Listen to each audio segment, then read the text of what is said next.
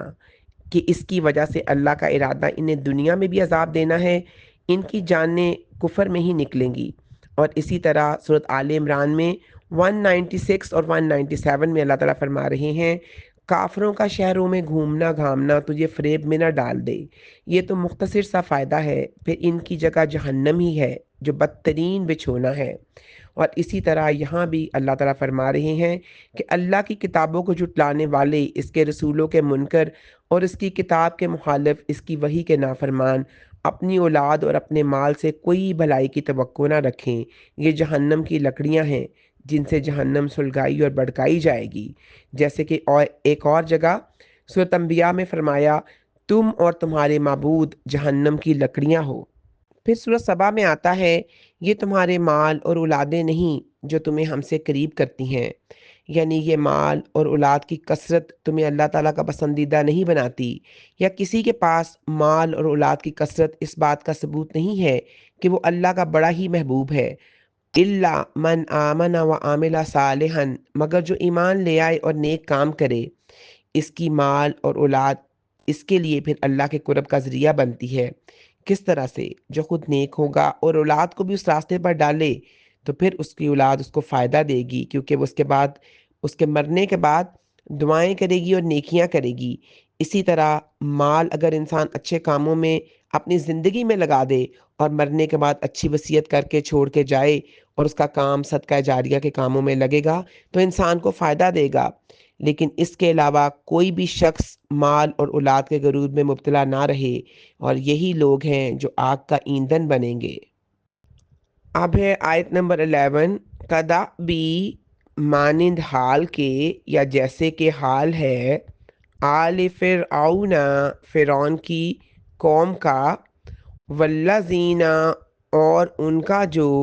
من سے قبل پہلے ہم ان کے، یعنی جو ان سے پہلے تھے، کذبو جھٹلایا انہوں نے، بیایاتنا ہماری آیات کو، فاخذہم تو پکڑ لیا ان کو، فامن پس آخذا پکڑ لینا، ہم ان کو، لفظی مطلب تو یہاں پہ ہے پکڑ لیا انہیں، لیکن ویسے یہاں پہ مراد ہلاک کرنا ہے۔ اللہ تعالیٰ نے بذنوبہم بسبب ذنوب گناہ، اور ہم ان کے، اور یہ ذنوب کا جو لفظ ہے وہ ضم سے نکلا ہے، ایسا کام جس کے کرنے کی وجہ سے سزا ملتی ہے۔ واللہ اور اللہ تعالیٰ شدید العقاب شدید ہے، سخت ہے، العقاب عذاب والا، اور یہ عقاب کا جو روٹ ورڈ ہے وہ عقب ہے،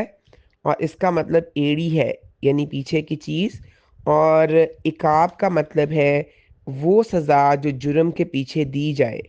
تدابی آل فرعون ان کا حال آل فرعون جیسا ہے۔ کن کے حال کی بات ہو رہی ہے یہاں پہ؟ اہل مکہ کا حال، اور اس کے علاوہ جن لوگوں نے کفر کیا، اور یہ آیات نجران کے کانٹیکس میں نازل ہوئیں، ان کو حق کا پیغام دیا گیا لیکن ان کی سمجھ میں کچھ نہیں آیا، تمام دلائل کو ماننے کے باوجود بھی آخر میں وہ وہیں کے وہیں کھڑے تھے۔ تو پھر اللہ تعالیٰ نے فرمایا ان کا حال بھی وہی ہوگا جو آل فرعون کا ہو چکا ہے۔ داب جو ہے یہ حال یا حالت کو کہتے ہیں، اور آل فرعون کا کیا حال ہوا تھا کہ وہ پانی میں غرق ہوئے تھے۔ والذین من قبلہم، اور وہ لوگ جو ان سے پہلے گزرے، وہ کون تھے؟ جیسے سب سے پہلے ہم نے قوم نوح کا پڑھا۔ قوم نوح کو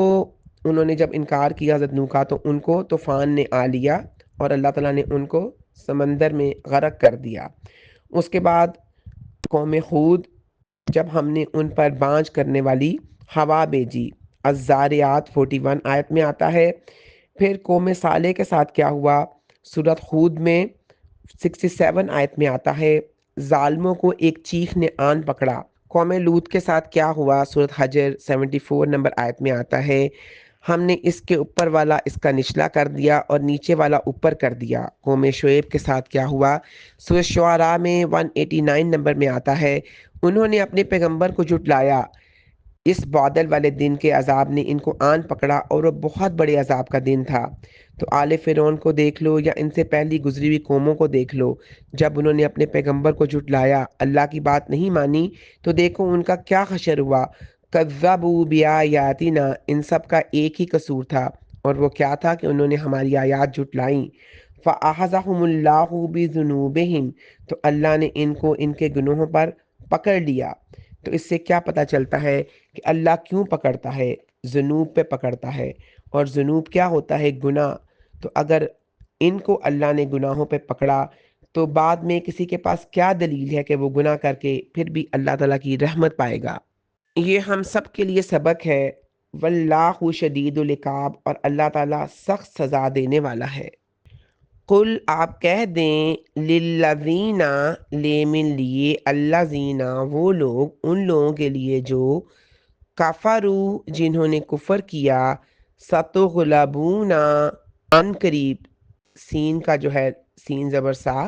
ان قریب، اور جب بھی سین کے ساتھ آتا ہے کوئی بھی ان قریب کے بعد، تو وہ فیوچر ٹینس اس کے لیے اس کے بعد استعمال ہوتا ہے، اور یہ آگے تغلبون مجہول کا صیغہ ہے، ان قریب تم مغلوب کیے جاؤ گے، و تحشرون، اور تم اکٹھے کیے جاؤ گے۔ اب اس کا جو حشر ہے، اس کا روٹ ورڈ ہا، شین اور را، اور اس کا مطلب ہوتا ہے کسی چیز کو اٹھا کر اکٹھا کرنا، الا طرف، جہنم، جہنم کے، وبئسا، اور بہت ہی برا ہے، المہاد، مہاد کا کیا مطلب ہے؟ ٹھکانہ، مہاد نکلا ہے مہد سے، اور مہد کس کو کہتے ہیں؟ جھولے کو، اور جھولا کس لیے استعمال ہوتا ہے؟ سونے کے لیے۔ تو یہاں پہ مہاد سے مراد ہے ٹھکانہ۔ اب اگرچہ اللہ تعالیٰ اس میں تمام کافروں سے خطاب کر رہا ہے، مگر خاص طور پر جو یہودی تھے مدینہ کے، ان سے اللہ تعالیٰ مخاطب ہے۔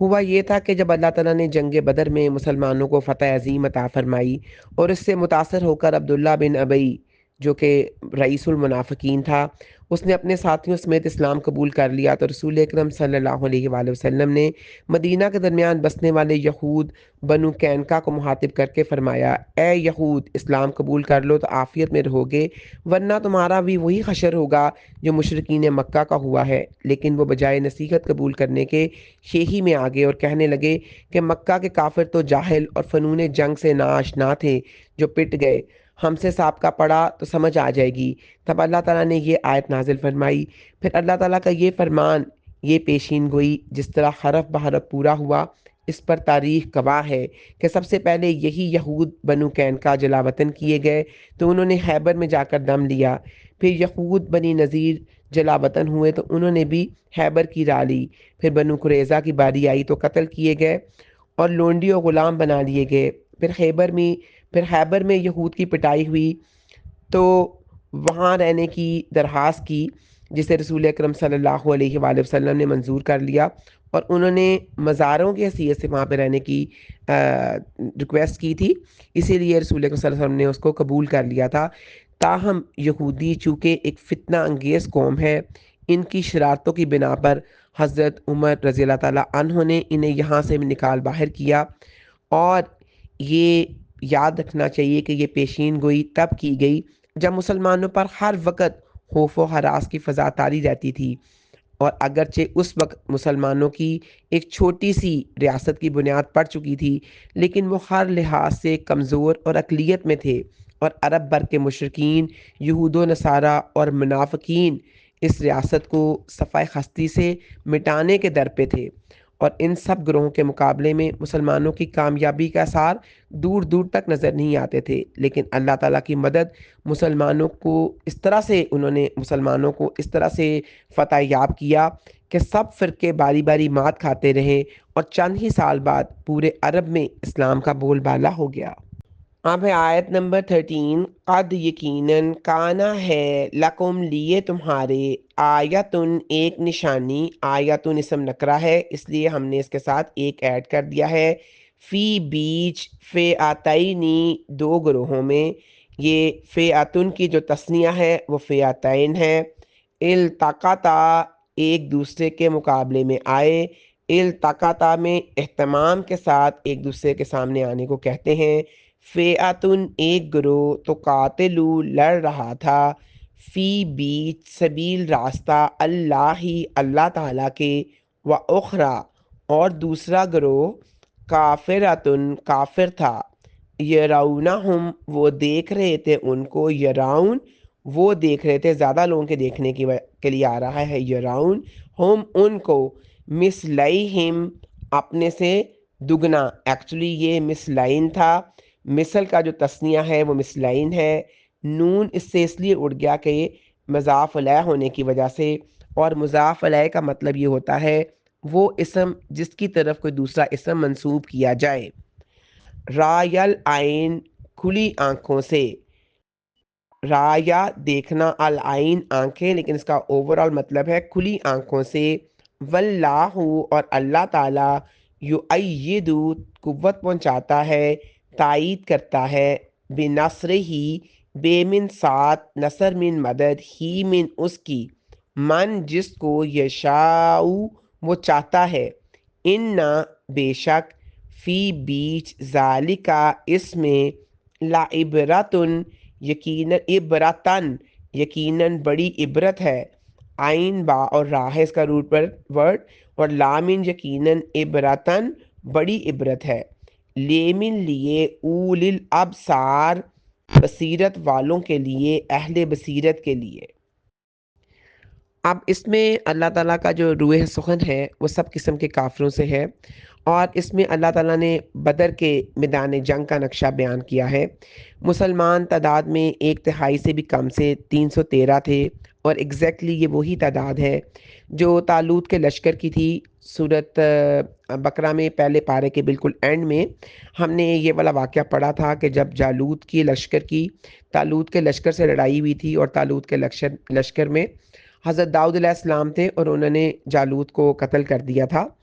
تو اس میں بھی ان کی تعداد اتنی ہی کم تھی، یعنی کافروں کے مقابلے میں ان کی تعداد بہت کم تھی، اور اس کے باوجود وہ فتح یاب ہوئے۔ بالکل اسی طرح سے میدان بدر میں بھی مسلمانوں کو فتح نصیب ہوئی تھی، اور میدان بدر میں رسول اکرم صلی اللہ علیہ وآلہ وسلم نے مسلمانوں کو کچھ اس انداز سے کھڑا کیا تھا کہ وہ کافروں کو اپنی اصل تعداد سے دگنے نظر آتے تھے، اور یہ رسول اکرم صلی اللہ علیہ وآلہ وسلم کی ایک جنگی تدبیر تھی۔ حالانکہ مسلمان تعداد میں، اسلحے میں، سامان میں، خوراک میں، ہر لحاظ سے کافروں کے مقابلے میں کمزور تھے، لیکن اللہ تعالیٰ نے اپنی تائید سے، اپنی مدد سے مسلمانوں کی مدد کر کے شاندار فتح نصیب فرمائی، اور مسلمانوں کو سب کفار کے مقابل ایک جیتی جاگتی قوت بنا دیا۔ اب یہ جو غزوہ بدر تھا یہ بالکل کفر اور اسلام کا ابتدائی معرکہ تھا، جہاں پہ کفار کو اپنی کثرت تعداد اور اپنی جنگی مہارتوں اور ان کے پاس جو جنگ کا سامان تھا اس میں ان کو بہت ناز تھا، بڑا غرور تھا، اور دوسری طرف مسلمان صرف اللہ کی ذات پہ تکیہ کیے ہوئے تھے۔ وہ تو ایک طرف اپنے پورے جشن منا رہے تھے کہ ان کو فتح حاصل ہوگی، تو دوسری طرف مسلمان اللہ کے حضور دعاؤں اور نمازوں میں مصروف تھے۔ رسول اکرم صلی اللہ علیہ وآلہ وسلم نے ایک الگ خیمہ لگایا ہوا تھا جس میں پوری رات آپ روتے رہے، اللہ سے گڑ گڑا کر دعا مانگتے رہے۔ سیدنا ابوبکر صدیق رضی اللہ تعالیٰ عنہ خیمہ میں تشریف لائے، اور آپ صلی اللہ علیہ وسلم کی حالت دیکھ کر کہا اب بس کیجئے، اور لیکن رسول اکرم صلی اللہ علیہ وسلم نے دعا مانگنے میں انتہا کر دی۔ آپ نے دعا کے بعد یہ فرمایا، اے اللہ، اگر تو نے اس مٹھی بھر جماعت کو آج ختم کر دیا تو قیامت تک تیرا کوئی پرستار باقی نہ رہے گا۔ یہ دعائیں مانگ کر جب آپ خیمہ سے باہر نکلے تو آپ کے چہرے پر اطمینان کے آثار نمایاں تھے۔ اللہ تعالیٰ کی طرف سے آپ کو فتح کی بشارت جو تھی وہ مل چکی تھی۔ یہ بخاری شریف کی حدیث ہے۔ اب کافروں نے پہلے پہنچ کر ایک پکی زمین پر قبضہ کر لیا اور مسلمانوں کے پڑاؤ کے لیے سوائے ریتلے میدان کے کچھ بھی نہ تھا۔ اب اللہ کی تائید مسلمانوں کے ساتھ یوں شامل حال ہوئی کہ ہوا چل پڑی جس کا رخ کفار کے لشکر کی طرف تھا۔ ریت اڑ اڑ کر ان کی شکست کا باعث بن گئی۔ پھر اس کے بعد بارش ہو گئی تو کفار کے پڑاؤ میں پھسلن بن گئی اور مسلمانوں کے جو پاؤں تھے وہ پھسلنے کی بجائے جمنے لگے۔ اب تیسری مدد اللہ تعالیٰ نے یہ کی کہ مسلمانوں کے دلوں میں سکون اور اطمینان نازل فرمایا اور پورے صبر و ثبات کے ساتھ کفار کے مقابلہ میں جم گئے۔ اور چوتھی مدد یہ تھی کہ اللہ تعالیٰ نے فرشتے بھیج کر مسلمانوں کو سہارا دیا، اور اس اوپر تلے اللہ تعالیٰ کی مدد اور تائید الہی کی وجہ سے مسلمانوں کو عظیم فتح حاصل ہوئی اور کفر کی جو کمر تھی وہ ٹوٹ گئی۔ اور یہ بات ہمیشہ یاد رکھنی چاہیے کہ اللہ تعالیٰ کی یہ مدد، یہ تائید صرف اصحاب بدر کے لیے مخصوص نہ تھی۔ اس سے پہلے بھی اللہ نے اپنے بندوں کی ایسی ہی تائید فرمائی اور بعد میں بھی ایسی ہی تائید کرتا رہے گا، لیکن شرط اس کی صرف یہ ہے کہ مسلمان خالصتاً اللہ کے عبادت گزار اور صرف اسی پر بھروسہ رکھنے والے ہوں۔ اب ہے آیت نمبر 14، زینا، خوشنما بنا دی گئی۔ یہ اس کا روٹ ورڈ ہے زائی یا اور نون، اور خوبصورت بنا دی گئی، سنوار دی گئی، کسی چیز کا پسندیدہ ہونا، خوبصورت ہونا، آراستہ کرنا، نظروں میں یا دل میں کھبا دینا۔ للناسی، لیمن لیے، الناسی لوگوں کے لیے، حب محبت، الشہواتی نفسانی خواہشات کی، شین خا اور واو اس کا روٹ ورڈ ہے، من النسائی عورتوں میں سے، من سے، النسائی عورتوں میں سے، امراتن اس کا روٹ ورڈ ہے، والبنینا اور بیٹوں میں سے، ابن کی جمع ہے والبنینا، والقناطیری اور خزانے میں سے، کاف، نون، تا اور را اس کا روٹ ورڈ ہے، ربائی روٹ ورڈ ہے۔ ہمیشہ یہ ثلاثی نہیں ہوتے، کئی دفعہ 4 حروف کے بھی ہوتے ہیں۔ المقنطرتی جمع کیے ہوئے، اور کنتار کا مطلب ہے جمع ہونا، ہیپڈ اپ، ایک پائل بن جاتی ہے نا، اونچائی کی ڈھیر بن جانا۔ من الذہبی سونے سے، من سے، الذہبی سونے سے، والفضتی اور چاندی، والخیلی اور گھوڑے، خا یا اور لام ہے اس کا روٹ ورڈ، المصومتی نشان زدہ، سین واو اور میم اس کا روٹ ورڈ ہے، والانعامی اور مویشی، نون، عین اور میم اس کا روٹ ورڈ ہے۔ اور انعام جو ہے وہ اونٹ، گائے اور بکری کے لیے بھی استعمال ہوتا ہے۔ والحرثی اور کھیتی، ذالکا یہ، متاع سامان ہے یا فائدے کی چیز ہے، انجوائمنٹ کی چیز ہے، الحیاتی زندگی کی، الدنیا دنیا کی، دال، نون اور واو اس کا روٹ ورڈ ہے، اور اس کا مطلب ہے قریب، اور یہ ادنا کا مؤنث ہے، اور یہ جو دنیا ہے یہ مدت کے اعتبار سے بھی حقیر ہے اور مرتبے کے اعتبار سے بھی حقیر ہے۔ یعنی یہ پوری جو ایک جگہ ہے یہ پریشانیوں اور ڈپریشن اور ٹینشن کی ایک اس سے بھری ہوئی ہے، اور جنت میں ایسی کوئی چیز نہیں، صرف خوشیاں اور خوشیاں اور انجوائمنٹ ہے۔ واللہ اور اللہ تعالیٰ، اندہ پاس ہو اس کے، حسن بہت اچھا، المآب ٹھکانہ ہے، حمزہ، واو اور با ہے اس کا روٹ ورڈ، اور اس کا مطلب ہے لوٹنے کی جگہ، اور اس میں ظرف ہے یہ۔ اب اس آیت میں جن جن چیزوں کا ذکر کیا گیا ہے یا جن جن چیزوں کا نام لیا گیا ہے، ان کی محبت انسان کے دل میں فطری طور پر موجود ہوتی ہے، اور انہی چیزوں سے انسان کی اس دنیا میں آزمائش بھی ہوتی ہے اور انسانوں کی اکثریت اس امتحان میں فیل ہو جاتی ہے۔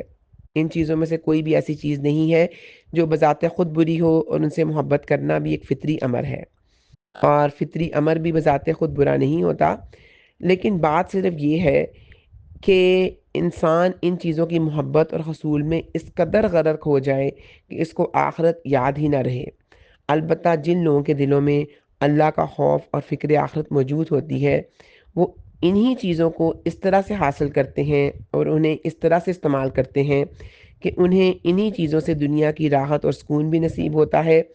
اور آخرت میں بھی یہ چیزیں اس کے نجات کا ذریعہ بن جاتی ہیں، اور اسی طرح انسان کو بہتر ٹھکانہ میسر آ جاتا ہے جو اللہ تعالیٰ کے پاس ہے۔ اب جتنے بھی لوگ اس دنیا میں موجود ہیں، اگر وہ ان تمام چیزوں کو جن کا ذکر اس آیت میں کیا گیا ہے ان کو حاصل کرنے کے لیے حلال اور حرام کی تمیز رکھیں، اور ان کے حصول میں اس قدر بزی نہ ہو جائیں کہ انہیں اللہ کی یاد اور فکر آخرت جو ہے وہ بالکل ہی بھول جائے، یا جب ان کو یہ چیزیں مکمل طور پر حاصل ہو جائیں یا کوئی بھی چیز ان میں سے ان کو حاصل ہو جائے تو اس میں سے اللہ تعالیٰ کے حقوق کی ادائیگی کریں اور انہیں اس طرح سے خرچ کریں جس طرح سے اللہ تعالیٰ نے ان کو خرچ کرنے کا حکم دیا ہے۔ اب ہے آیت نمبر 15، قل، اور یہ جو کل ہے یہ فعل امر ہے اور اس کا روٹ ورڈ ہے قاف واو اور لام۔ کل، آپ کہہ دیں، اُنبئکم، کیا میں تمہیں بتاؤں، کیا، اُنبئکم، میں بتاؤں تمہیں، تمہیں، بخیرن، بہتر، ہا یا اور را اس کا روٹ ورڈ ہے، من، سے، ذالکم، سب سے، ان سب سے، اس میں اشارہ ہے، للذین، یعنی اس میں اشارہ کس طرف ہے؟ دنیا کی طرف، کہ اس سے بہتر میں تمہیں بتاؤں، للذین، لیے ان لوگوں کے، اتقو، جنہوں نے پرہیزگاری کی، اور اس کا روٹ ورڈ ہے واو کاف اور یا، ان دا پاس، ربہم، رب کے، ان کے رب کے، جناتن، باغات ہیں، جنتیں ہیں، تجری، بہتی ہیں، جیم را اور یا، من، سے، تحتہا، ان کے نیچے سے، بنیت، الانہار، نہریں، نہر کی جمع ہے، خالدین،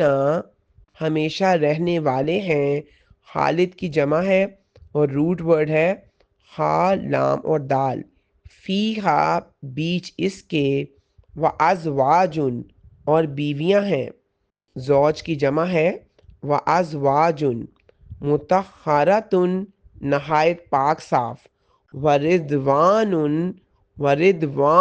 اور رضامندی ہے، من اللہ، اللہ تعالیٰ کی طرف سے، واللہ، اور اللہ تعالیٰ، بصیر، خوب دیکھنے والا ہے، روٹ ورڈ ہے با، صاد اور را، بالعباد، بندوں کو، عبد کی جمع ہے، عین، با اور دال اس کا روٹ ورڈ ہے۔ اب اس میں اللہ تعالیٰ کیا فرما رہے ہیں کہ کیا میں تمہیں ایسی چیزوں کی خبر دوں جو اس دینوی سامان سے بہتر ہیں جو لوگ تقوی اختیار کریں؟ تو اللہ تعالیٰ نے پچھلی آیت میں 7-8 چیزوں کا ذکر کیا، اور اس کے مقابلے میں اس آیت میں اللہ تعالیٰ نے صرف 3 چیزوں کا ذکر کیا ہے۔ وہ 3 چیزیں کون سی ہیں؟ جناتن، و ازواجن، و رضوان۔ اب اللہ تعالیٰ نے ان تینوں چیزوں کو پہلی جو آیت میں تھیں تمام چیزوں سے زیادہ اہمیت دی ہے۔ تو اس سے کیا پتہ چلتا ہے کہ یہ 3 چیزیں ان چیزوں کے مقابلے میں بہت زیادہ اہمیت کی حامل ہیں، اور یہ 3 چیزیں کوالٹی وائز ان سے کہیں زیادہ اچھی ہیں۔ اب سب سے پہلے جو نعمت اللہ تعالیٰ ہمیں عطا کریں گے وہ جنات تجری من تحتہا الانہار، وہ ایسے باغات ہیں جن کے نیچے سے نہریں بہہ رہی ہوں گی، اور اس میں جنتی ہمیشہ ہمیشہ رہیں گے۔ اور جنت کا جو لفظ ہے وہ قرآن پاک میں 147 ٹائمز آیا ہے۔ اس کے بعد جو دوسری نعمت اللہ تعالیٰ نے دینی ہے وہ ہے ازواجن۔ اب یہ ازواج جو ہے وہ زوج کی جمع ہے، اور خامند کے لیے اس کی بیوی اس کا زوج ہے، اور بیوی کے لیے اس کا خامند اس کا زوج ہے۔ یعنی اگر دنیا میں کسی نیک آدمی کی بیوی نہیں تھی یا اس کی بیوی بد تھی تو اس کو جنت میں نیک بیوی ملے گی، اور اگر اس کی بیوی بری تھی تو وہ جہنم میں ہوگی، اگر اس کی بیوی نہیں تھی تو پھر بھی اس کو وہاں پہ نیک بخت ملے گی۔ اسی طرح سے اگر کسی نیک بیوی کا خاوند برا تھا تو اس کو جنت میں نیک شوہر نصیب ہوگا اور بدکار شوہر جہنم میں ہوگا۔ اگر دونوں نیکوکار ہوں گے تو دونوں ایک دوسرے کو مطلب ان دونوں کو ایک دوسرے کی رفاقت نصیب ہوگی، اور اس کے علاوہ نیک لوگوں کو پاک باز بیویاں نصیب ہوں گی، جیسا کہ قرآن اور حدیث کے بے شمار ارشادات سے جو جتنے بھی ان میں حدیثیں بیان کی گئی ہیں ان سے یہ بات ثابت ہے۔ اس کے بعد جو تیسری چیز ہے ورضوانم ورضوانم من اللہ، جو تیسری نعمت اللہ تعالیٰ دیں گے وہ یہ ہے کہ اللہ تعالیٰ کی رضامندی نصیب ہوگی۔ حضرت سیدنا ابو سعید خدری رضی اللہ تعالیٰ عنہ کہتے ہیں کہ رسول اکرم صلی اللہ علیہ وآلہ وسلم نے فرمایا، اللہ تعالیٰ جنتی لوگوں سے پوچھیں گے کیا تم اب خوش ہو، تو وہ کہیں گے اے پروردگار بلا ہم اب بھی خوش نہ ہوں گے جبکہ تو نے ہمیں تمام وہ چیزیں عطا کر دیں جو کسی اور مخلوق کو عطا نہیں کی۔ اس وقت اللہ تعالیٰ فرمائیں گے اب میں تمہیں وہ نعمت دیتا ہوں جو ان تمام نعمتوں سے افضل ہے۔ وہ پوچھیں گے بلا ان نعمتوں سے افضل اور بھی کوئی نعمت ہو سکتی ہے؟ اللہ تعالیٰ فرمائیں گے وہ نعمت میری رضامندی ہے، یعنی اب میں تمہیں اپنی رضامندی نصیب کرتا ہوں اور آج کے بعد میں کبھی بھی تم سے ناراض نہیں ہوں گا۔ یہ بخاری شریف کی حدیث ہے۔ اب ہے آیت نمبر 16، الذین وہ لوگ جو یقولون کہتے ہیں ربنا اے ہمارے رب، اننا بلا شبہ ہم، آمنا ایمان لائے، فاغفر سو بخش دے، غائن فا اور را اس کا روٹ ورڈ ہے، اور بخشنے میں ہماری غلطیوں کو ڈھانپ بھی لے، گناہوں کو ڈھانپ بھی لے اور ہمیں معاف بھی کر دے، لنا ہمارے لیے، ذنوبنا گناہ ہمارے۔ ذم سے مراد ایسا کام ہے جو اپنے پیچھے عقوبت لائے۔ واقعنا وامن اور کیمن جو حروف تہجی ہے کاف، کاف کے نیچے زیر ہے کی، بچا ہم اور نامن ہمیں، اور بچا ہمیں عذاب سے، اور عذاب نکلا ہوا ہے عذبن، عذبن کہتے ہیں میٹھی چیز کو، اور عذاب کہتے ہیں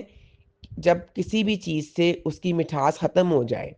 اور جب کسی چیز سے اس کی مٹھاس ختم ہو جائے تو پھر بیکار ہو جاتی ہے، اور اس سے مراد اللہ تعالیٰ کی طرف سے آئی ہوئی سزا ہے جو کسی بھی گناہ کے بدلے میں دی جاتی ہے۔ عذاب النار آگ کے عذاب سے، النار آگ کے۔ اب اس آیت میں ایسے لوگوں کا ذکر ہے جو عذاب دوزخ سے نجات کی خاطر اللہ تعالیٰ کے احکام کی پابندی کرتے ہیں اور زندگی کے ہر لمحے میں حلال و حرام کی تمیز رکھتے ہیں، اور پھر ساتھ ساتھ اللہ سے دعا بھی کرتے ہیں کہ اے اللہ ہمارے گناہ معاف فرما دے اور ہمیں دوزخ کے عذاب سے بچا لے۔ اب ہے آیت نمبر 17، الصابرین صبر کرنے والے، والصادقین اور سچ بولنے والے، صاد دال اور کاف اس کا روٹ ورڈ ہے، اور صدق کا کیا مطلب ہوتا ہے؟ دل اور زبان کی موافقت ہونا، اور پھر زبان کی اور عمل کی موافقت ہونا، اس کو ہم صدق کہتے ہیں۔ والقانتین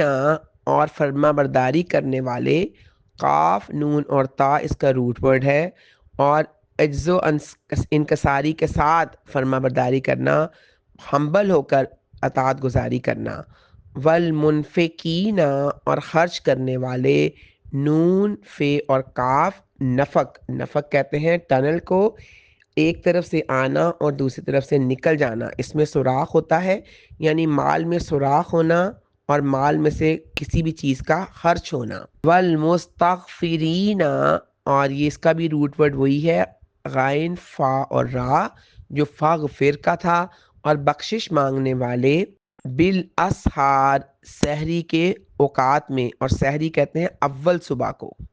اب پچھلی آیت میں جن متقی لوگوں کا ذکر کیا گیا ہے، اب اس آیت میں ان کی 5 صفات کا ذکر ہے۔ سب سے پہلی صفت صبر ہے۔ صبر ایک بڑی براڈ ٹرم ہے جس کو ہم دو طرح سے جس کا اطلاق دو طرح سے کر سکتے ہیں۔ ایک تو یہ کہ کسی بھی کوئی مصیبت پیش آئے تو اسے اللہ کی رضا کی خاطر خوش دلی سے برداشت کیا جائے اور کوئی بھی بات منہ سے نہ نکالی جائے یا کوئی بھی ایسی حرکت نہ کی جائے جو اللہ کی رضا کے خلاف ہو۔ اور دوسرا یہ کہ دین کی راہ میں پیش آنے والی تمام مشکلات کو خوش دلی سے برداشت کرتے ہوئے آگے ہی آگے بڑھنے کی کوشش کی جائے، جسے دوسرے لفظوں میں استقامت بھی کہتے ہیں، اور یہ بھی صبر کی ہی قسم ہے۔ اور دوسری صفت صادق ہونا ہے۔ صادق کا جو لفظ ہے وہ صرف اسی ایک شخص پر نہیں ہوتا جو سچ بولنے کا عادی ہو، بلکہ اس پر بھی ہوتا ہے جو اپنے تمام معاملات میں راست باز ہو، وہ بد عہدیوں اور فریب کاریوں سے بچنے والا ہو۔ اور جو تیسری صفت ہے وہ یہ ہے کہ شریعت کے تمام جتنے بھی حکم ہیں یا جن چیزوں سے منع کیا گیا ہے ان کو بجا لانا، یعنی جن کا حکم دیا گیا ان کو کرنا اور جن سے روکا گیا ہے ان کو نہ کرنا۔ اور چوتھی صفت یہ ہے کہ اللہ نے جو مال دیا ہے اس کو اللہ کی راہ میں خرچ کرنا۔ اور پانچویں صفت یہ ہے کہ اگر کوئی چیز اس سے بھول چوک ہو جائے یا غلطی ہو جائے تو پھر اس پہ اللہ تعالیٰ سے استغفار کرنا، جس کا بہترین وقت رات کا آخری حصہ ہوتا ہے، جیسا کہ احادیث میں بھی ہے کہ اللہ تعالیٰ رات کے آخری حصے میں آسمان دنیا پر نزول فرماتے ہیں اور آواز لگاتے ہیں، کون ہے جو مجھ سے دعا کرتا ہے میں اس کی دعا قبول کروں، کون مجھ سے مانگتا ہے کہ میں اس کو عطا کروں، کون مجھ سے گناہوں کی معافی چاہتا ہے کہ میں اس کو بخش دوں۔ یہ بخاری شریف کی حدیث ہے۔ اب ہے آیت نمبر 18، شاہدہ گواہی دی ہے۔ شاہدہ کا لفظی معنی ہوتا ہے کسی کو حقیقت سے آگاہ کرنا، اور یہاں پہ مراد ہے گواہی دینا، اور گواہی کون دے سکتا ہے؟ جو حقیقت کو جانتا ہے۔ اللہ، اللہ تعالیٰ نے، انہو، بے شک وہ، یقیناً وہ، لا نہیں، الہ، کوئی معبود برحق، الا مگر، ہوا وہ، والملائکۃ اور فرشتوں نے، ملک کی جمع ہے ملائکۃ، واولو العلم اور اہل علم نے، قائمن قائم ہے، فاعل کے وزن پر ہے قائمن،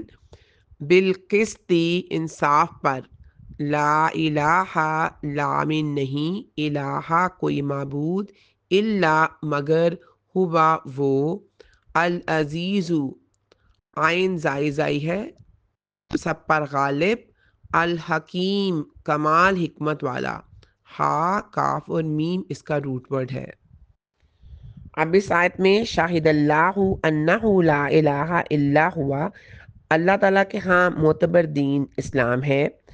اور اسلام کی بنیاد توحید الہی پر ہے۔ اس حقیقت سے وفد نجران اور تمام دنیا کو آگاہ کیا جا رہا ہے۔ شاہدہ کے معنی ہیں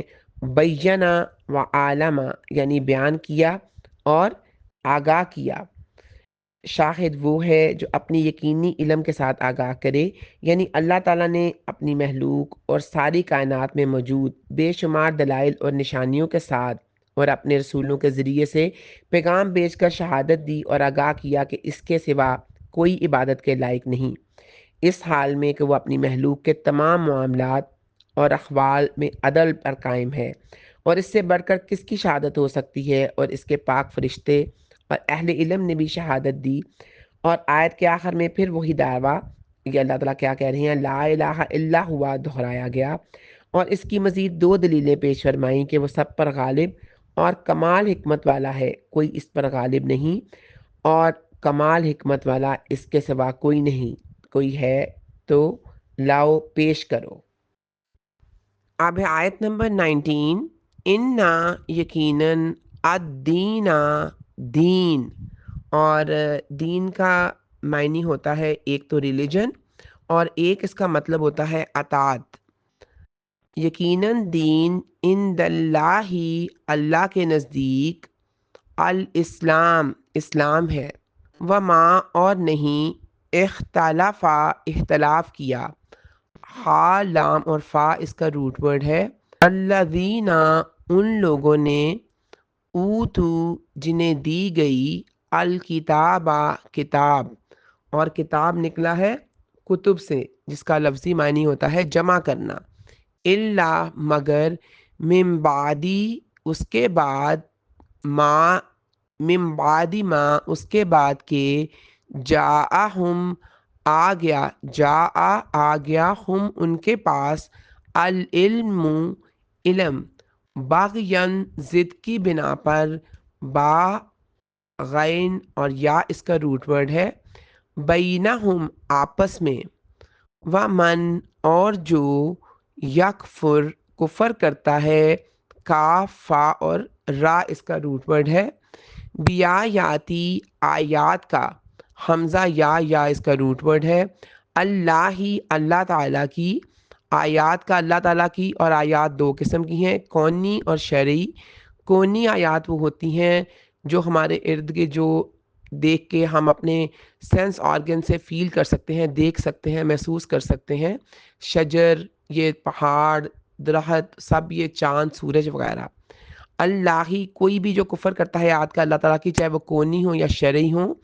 تو وہ کفر کرتا ہے فَإِنَّا پس یقیناً اللہ تعالیٰ سریع جلد لینے والا ہے سین رے اور عین ہے اور صورت جو ہے اس کا بھی روٹ ورڈ یہی ہوتا ہے صورت کا مطلب ہی جلدی ہوتا ہے الحساب حساب اب اللہ تعالیٰ کے نزدیک دین صرف اسلام ہے یعنی اپنے آپ کو اللہ تعالیٰ کے حکم کے تابع کر دینا جو اس کے رسول مختلف اوقات میں لے کر آتے رہے یہاں تک کہ اللہ تعالیٰ نے سب سے آخر میں خاتم الانبیاء کو مبعوث فرمایا اور رسول اکرم صلی اللہ علیہ وآلہ وسلم کے راستے کے سوا اپنے تک پہنچنے والے ہر راستے کو بند کر دیا اب اگر آپ صلی اللہ علیہ وسلم کی شریعت کے سوا کوئی اور دین لے کر اللہ تعالیٰ کے پاس جائے گا تو اللہ تعالیٰ اس دین کو قبول بالکل نہیں کرے گا یعنی جیسے کہ سورۃ آل عمران آیت نمبر 85 میں آتا ہے اور جو اسلام کے علاوہ کوئی اور دین تلاش کرے تو وہ اسے ہرگز قبول نہ کیا جائے گا اب جو شخص رسول اکرم صلی اللہ علیہ وآلہ وسلم کی رسالت کا قائل نہیں اور نہ آپ کے بتائے ہوئے طریقے کے مطابق اپنا عمل اور عقیدہ ہی درست کرتا ہے تو اس کا دین اللہ تعالیٰ کے پاس معتبر نہیں ہاں وہ توحید کا قائل اور دوسرے ایمانیات کا اقرار بھی کرتا ہو اور اس کے بعد ہے وَمَخْتَلَفَ الَّذِينَ أُوتُوا الْكِتَابَ یعنی اللہ تعالیٰ نے جتنے انبیاء بھیجے ان سب کا دین یہی اسلام تھا اہل کتاب نے یہ حقیقت جان لینے کے بعد کہ دین حق اسلام ہی ہے اور رسول اکرم صلی اللہ علیہ وآلہ وسلم اللہ تعالیٰ کے سچے رسول اور آخری نبی ہیں صرف حسد اور بغض کی وجہ سے اسلام سے انحراف کیا آج بھی ان کے لیے صحیح روش یہی ہے کہ وہ آپ صلی اللہ علیہ وسلم پر ایمان لے آئیں اور دین اسلام کو اختیار کریں پھر اللہ تعالیٰ فرما رہے ہیں سریع الحساب یعنی اللہ تعالیٰ کی طرف سے جلد محاسبہ ہونے والا ہے اور آیات الہی سے کفر کی سزا ان کو مل کر رہے گی اب ہے آیت نمبر 20 فَإِن پس اگر یا پھر اگر حاجو کا وہ جھگڑا کریں حاجو جھگڑا کرنا کا آپ سے ہا جیم اور جیم اس کا روٹ ورڈ ہے وہ جھگڑا کریں آپ سے اور یہ ایسا جھگڑا ہوتا ہے جس میں دلائل دیے جاتے ہیں تاکہ کسی دوسرے پہ غالب آیا جا سکے فَقُل آپ کہہ دیں قول اس کا روٹ ورڈ ہے کاف وا اور لام اسلم تو میں نے تابع کر لیا اسلم تابع کرنا تو میں نے سین لام اور میم اس کا روٹ ورڈ ہے وجہیہ وجہ کہتے ہیں چہرے کو وجہ چہرہ یا میرا للہ لیے اللہ تعالیٰ کے ومن تبعن اور جنہوں نے پیروی کی میری تا با اور عین اس کا روٹ ورڈ ہے وقل اور آپ کہہ دیں للذین ان لوگوں سے جو اور آپ یہ یاد رکھیں قل کالا یقولو کے بعد اور جب لام زیر آتا ہے تو اس کا ترجمہ سے کیا جاتا ہے لیے نہیں کیا جاتا سے تو آپ کہہ دیں للذین سے ان لوگوں کے یعنی ان لوگوں سے جو اوتو دیے گئے حمزہ تا اور یا اس کا روٹ ورڈ ہے الکتاب کتاب والامیین اور ان پڑھوں سے وہ شخص امی کس کو کہتے ہیں وہ شخص جو نہ لکھ سکے نہ پڑھ سکے اسلم تم کیا تم تابع ہو گئے سین لام اور میم اس کا روٹ ورڈ ہے فَإِن پھر اگر اسلموا وہ فرما بردار بن جائیں، فقد پس بلا شبہ یا تو اقتدو وہ اقتدو وہ ہدایت پا گئے، وَإِن اور اگر تولوا وہ منہ موڑ لیں، فَإِنَّمَا پس یقیناً علیکا علا اور کا اوپر آپ کے یا آپ کے ذمے البلاغ پہنچا دینا ہے، با لام اور غائن اس کا روٹ ورڈ ہے، واللہ اور اللہ تعالی بصیرن خوب دیکھنے والا ہے، با صاد اور را اس کا روٹ ورڈ ہے، بالعبادی بندوں کو، بالعباد بندوں کو۔ اب پہلے درجے پر تو یہ اہل کتاب آپس میں لڑتے جھگڑتے رہے، اور اب نبی پاک صلی اللہ علیہ وآلہ وسلم کے آنے کے بعد کیا ہوا کہ یہ آپ سے حجت بازی کرنے لگے۔ فرمایا فَإِنْ حَاجُّوكَ پھر اگر یہ تم سے جھگڑے، فَقُلْ تو آپ کو کیا کہنا ہے جواب میں، جھگڑنا نہیں، أَسْلَمْتُ وَجْهِيَ لِلَّهِ میں نے اپنا آپ کو اللہ کے حوالے کر دیا، نہ مجھے یہود کی ماننی ہے نہ نصارہ کی ماننی ہے، مجھے صرف اپنے رب کی ماننی ہے۔ اور آج بھی فرقہ واریت کا علاج کیا ہے، مجھے نہ اس کو دیکھنا ہے کہ یہ کیا کر رہا ہے، فلاں کیا فرما رہا ہے، مجھے یہ دیکھنا ہے کہ میرا رب کیا کہہ رہا ہے۔ وَاعْتَصِمُوا بِحَبْلِ اللَّهِ جَمِيعًا اللہ کی کتاب میں کیا ہے، اسلمت یعنی خالص کر لیا میں نے اپنے آپ کو، وجہی للہ اپنے چہرے کو اللہ تعالیٰ کی ذات کے لیے، اور کس نے، وَمَنِ اتَّبَعَنِ اور جو میری پیروی کرے، یعنی اللہ کی اطاعت کے بعد رسول اکرم صلی اللہ علیہ وآلہ وسلم کی اطاعت اور اتباع، یعنی اس کے بعد ان کی اتباع کرنا بہت زیادہ ضروری بات ہے۔ جب انسان اپنے آپ کو اللہ تعالیٰ کے لیے خالص کر لے اور رسول پاک صلی اللہ علیہ وسلم کی سنت کی پیروی کرے، وَقُلْ لِلَّذِينَ أُوتُوا الْكِتَابَ اور کہہ دیجئے ان لوگوں کو جنہیں کتاب دی گئی، وَالْأُمِّيِّينَ سارے امیوں کو بھی، یعنی مشرکین عرب کو بھی کہہ دیجئے، أَأَسْلَمْتُمْ کیا تم اسلام لاتے ہو، ایسا اسلام قبول کرو گے جس میں کوئی فرقہ واریت نہ ہو، فَإِنْ أَسْلَمُوا پھر اگر وہ اسلام لے آئے، فَقَدْ اهْتَدَوْا تو وہ ہدایت پا گئے۔ تو ہدایت پر اب کون ہے، جو رسول اکرم صلی اللہ علیہ وسلم کی پیروی کرے۔ کوئی شخص جو آپ کی پیروی نہ کرے، ہاں وہ کتنے ہی بڑے بڑے کام کر رہا ہو، وہ ہدایت پر نہیں ہے۔ وَإِن تَوَلَّوْا اور اگر وہ منہ موڑ جائے اور آپ کو نہ مانے، فَإِنَّمَا عَلَيْكَ الْبَلَاغُ تو آپ کا کام کیا ہے، صرف پہنچانا ہے، وَاللَّهُ بَصِيرٌ بِالْعِبَادِ اور اللہ تعالیٰ اپنے بندوں کو دیکھ رہا ہے۔ اب اس کو ایک حدیث بہت اچھی طرح اس چیز کو مزید واضح کرتی ہے۔ رسول اکرم صلی اللہ علیہ وآلہ وسلم نے فرمایا، اس ذات کی قسم جس کے قبضے میں میری جان ہے، جو یہودی یا نصرانی مجھ پر ایمان لائے بغیر فوت ہو گیا وہ جہنمی ہے۔ پھر آپ نے یہ بھی فرمایا، مجھے کالے گورے سب کی طرف بھیجا گیا ہے، یعنی سب کے لیے رسول اکرم صلی اللہ علیہ وسلم کی پیروی کرنا، ان پر ایمان لانا ضروری ہے، اور جو آپ کی اتباع نہیں کرتا، آپ کی پیروی نہیں کرتا، وہ اس وقت تک ہدایت پر نہیں ہے۔ اور یہ ان لوگوں کے لیے بھی سبق ہے جو کہتے ہیں کہ صرف قرآن ہی کافی ہے، یعنی قرآن کے ساتھ ساتھ ہمیں رسول اکرم صلی اللہ علیہ وسلم کی اتباع کرنا، جو باتیں جو احادیث ہمارے پاس آتی ہیں پہنچتی ہیں، ہمیں ان کی اتباع کرنا، ان کو ماننا ہمارے لیے بے حد ضروری ہے، تبھی ہمارا ایمان جو ہے وہ مکمل ہے۔ وآخر دعوانا ان الحمد للہ رب العالمین۔